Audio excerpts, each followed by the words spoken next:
would like to thank all of our patrons for your continued support. Pretty nice, eh? Hello friends, we're at mine and Camille's studio where we live and build stuff and make things in downtown Los Angeles, closer to South Central than downtown. We share this building with two other studio mates. What we're in right now is the lower level, which is the dirty studios. Upstairs we have living quarters and the clean studios, which are also very dirty. The building is missing almost half of its windows. There was no hot water when we moved in. I got a propane water heater, so it's not that different than living on a boat. It's kind of setting us up for that. But we have this large space and a shared big wood shop here to build stuff with our studio mates, and so that's what we're going to get into today, is start working on the fiberglassing for the Icebox. Now, I pre-gamed a little the other night after work, and I bondoed all of our seams. I just gave it a light sand today. It doesn't matter what the finish looks like, obviously. But this, before I had just pin nailed it with a small nail gun to hold its shape, but I know that this fits perfectly, so I didn't want to take it back apart. So I bondoed the edges. This is going to help when I put the epoxy resin on the inside. It's not going to drip through. We're not going to have to build up a ton of the resin. So this is just like regular Bondo you can get. And again, just a light sand. And here's our crazy shape. So the first step today is to mix up some unthickened epoxy resin. And we'll be coating this entire, every surface of the wood of the box in that. I'll probably do 2 coats just to be safe. And get it nice and sealed, and that also creates a nice it almost primes it so that when you start your glass process, it's already has something to where it's sticking to itself. Because the wood's gonna take a certain amount of that. And then you could add 50-50 acetone and resin, and that acts as a penetrating epoxy, which would seep even deeper into the wood. But I plan on covering the majority of this box in glass, so I don't think it's necessary to worry about the center, which I don't think we'll ever see moisture or anything after the whole process is done. So, first step, let's go ahead and look at the fiberglass I got. This is a $250 bag. All of you yachtsmen understand that that's not hard to do if you purchase from this company right here. I'm using the same thing I used on my anchor locker or previous videos, so if you've seen that, I'm going to go over briefly what the setup is. I'm not a glassing expert, so a lot of my videos tend to be long-winded, and a lot of my viewers enjoy that, so I'm just going to stick with what works. But there are far better videos showing you exact details about fiberglassing of people that know a lot more than me. So I'm just going to show you the basics, and this might give you the vocabulary or a jump off point to where you can take the information I'm presenting here and look further and find more detailed information on YouTube about what you're trying to do. So I'm using the West System resin. Now I bought this giant giant bucket of it, can rather. Let's see how much it costs. This was $100 from West Marine. Now I looked on Amazon beforehand, and it was a little cheaper, but not a lot cheaper. And also I couldn't get it right away. It was going to take a while, and it wasn't Amazon Prime, so there's no way it could get delivered the next day. It was going to take a week or 2 to get delivered. So I just said forget it and went to West Marine. Here's the Hardener, 206 slow hardener. I got the slow just so that I have time to work it so it doesn't kick. I don't do this every day, so I'm not that fast. So the slow gives me a little bit of leeway before, so it doesn't kick and I'm not wasting a lot of material. The hardener was like, this hardener was $50. I bought the Microfibers Adhesive Filler 403, and this is what we're going to use to make thickened epoxy, where we'll put fillets in all the corners. So we'll dab it out real thick, and then we'll use a popsicle stick to make these kind of nice transitions. That'll come later on. Got some mixing cups, and we got the pump system. Now this pump system is the key to the whole shebang for me. It's amazing that this exists. And it's worth using West Systems for me just to have access to this pump system. And what it is, and I've talked about this on my anchor locker video before, so if you saw that one and I'm repeating it, I apologize, but some of y'all viewers maybe haven't seen this or don't know about this system. Now, I also want to say that everything I learned about all of this, I learned from other YouTube videos. So, like I said, there's tons of great tutorials out there. But the cool thing about this pump system is they're labeled. So this says Hardener on the top. Okay, so this one goes to this. So there are two different ones for the hardeners. We want to use the 206, and that's this wider cap, fits on there. This must be for a smaller size container. So we're using the wide one for this. And then we have our 105, which is this guy.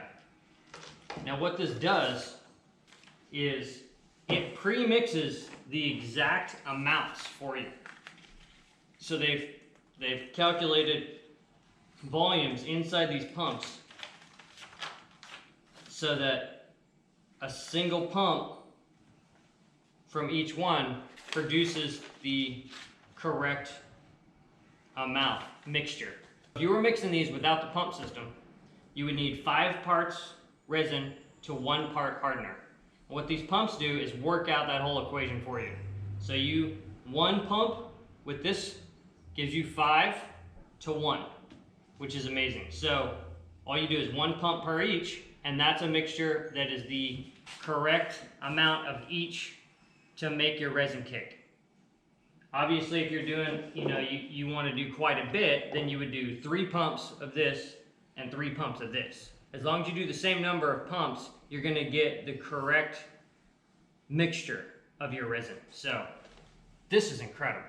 It's like if you've ever tried to mix fiberglass, with the measurements on the side and try to get it exact, it's never as exact as this setup. So now it's time to get some of this mixed up and lather up our box, get all the nooks and crannies with fiberglass resin and start sealing this thing up.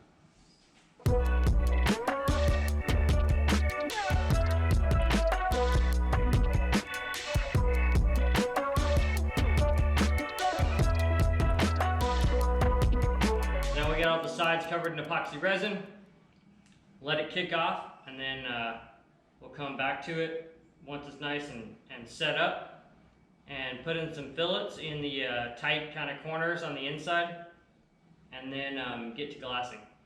So it's been 2 hours, and it's a little tacky, which is kind of where I want it.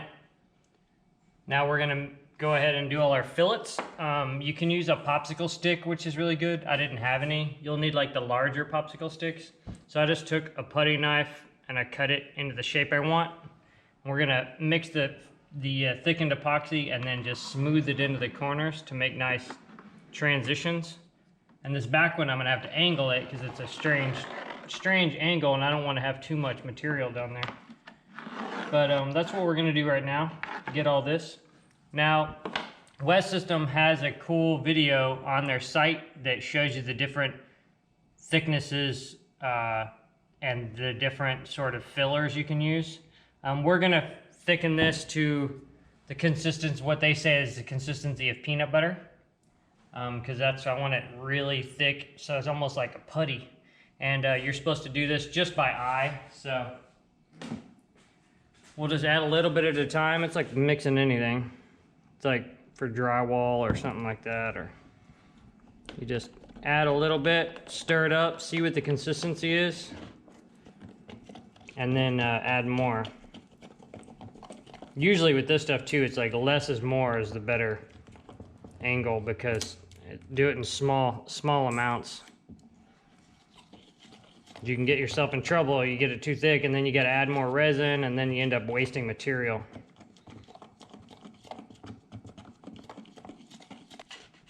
And I don't know if I mixed enough, but I guess we'll just find out. I'll take our homemade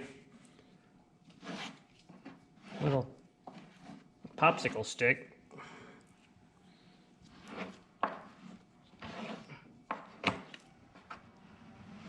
Probably would have been good to have, might want to see if I have another one of these that isn't cut to get it down first.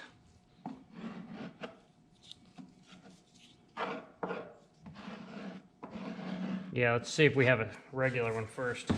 My cut little popsicle stick shaped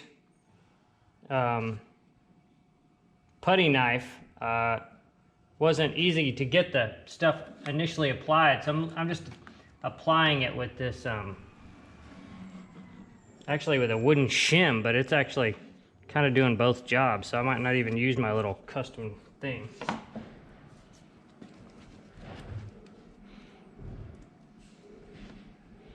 Yeah, this thing's kind of doing the job for me. And all of this is going to get glass on top of it, so it's not like a finished fillet. I just wanted some strength under it because the glass is not going to get down into this groove. You're not going to be able to push it all the way down, and to give it strength underneath so we never have to worry about it cracking, I want to go ahead and put these fillets in. So I'm not too worried about the quality of this sort of transition. This is just like for a strength.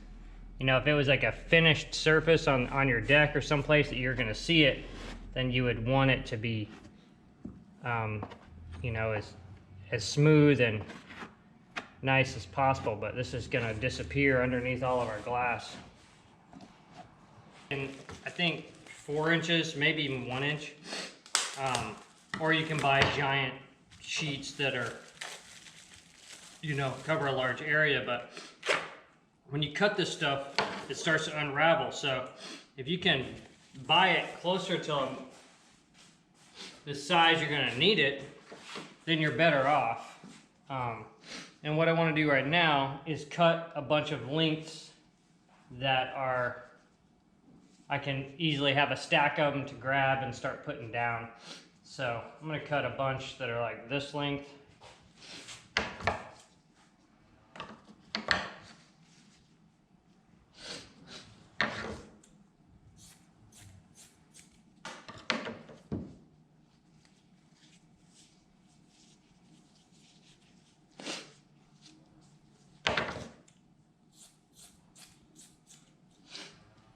And then we'll cut a bunch that are shorter to go, you know, all the different sort of angles.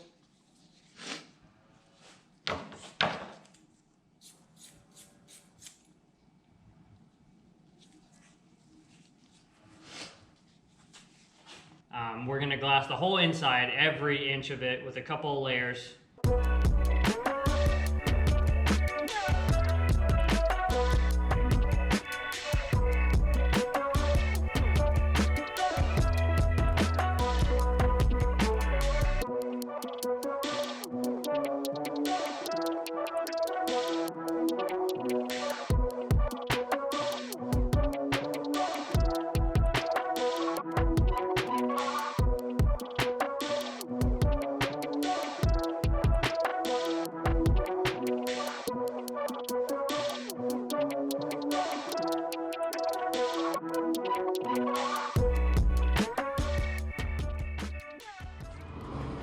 Hello friends, back at the boat.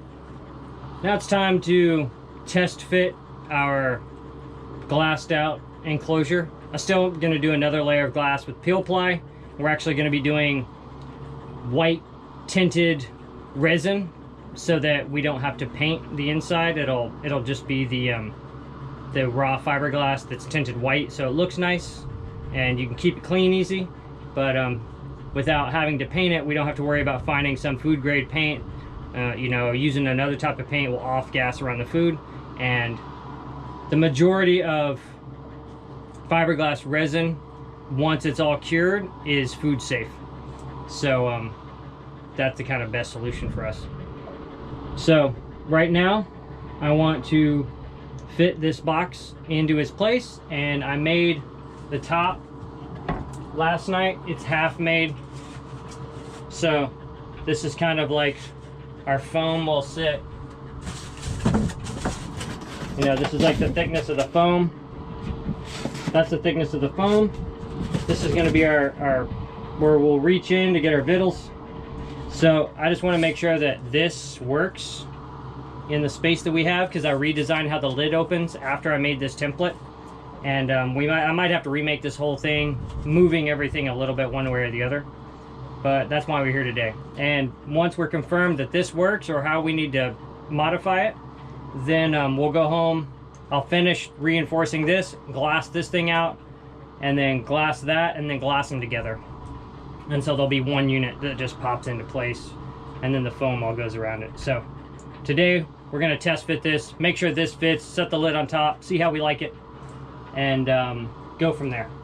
So let's get to it. So here's our fiberglass enclosure in its home with our temporary holding bulkhead. Let's go ahead and try to slip this in.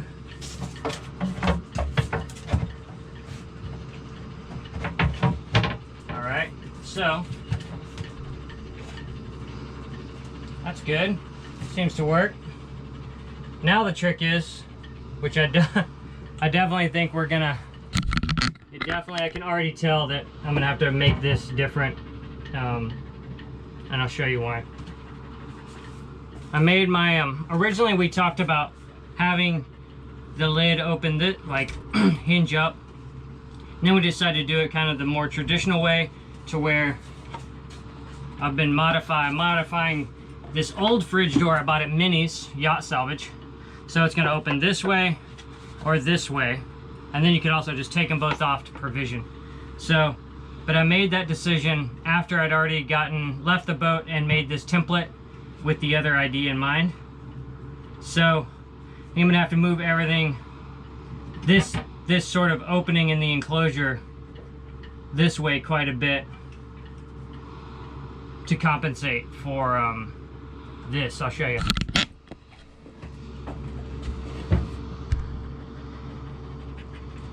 So as it sits right now, if we have that there,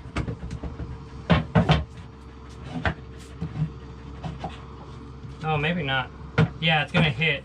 So I need to move my whole box enclosure far enough this way that we can open this here without hitting, which isn't hard to figure out, because all I do is like slide it like we're doing right now, and then I measure this distance and I move the whole shape this way. It just means that this like forward side of the opening gets even smaller, which is kind of a bummer, but when we open this, we're gonna have plenty of room to get in there, but we're gonna lose like 1.5 inches or something this direction. So that's, you know, now it's just like doing some measurements and stuff here at the boat, and figuring out how I need to modify the next version of this. So probably tomorrow night after work, I'll drive down and test fit the second version. And if that doesn't work, then I'll just bring everything back. Either way, I'll bring everything back tomorrow night and get to.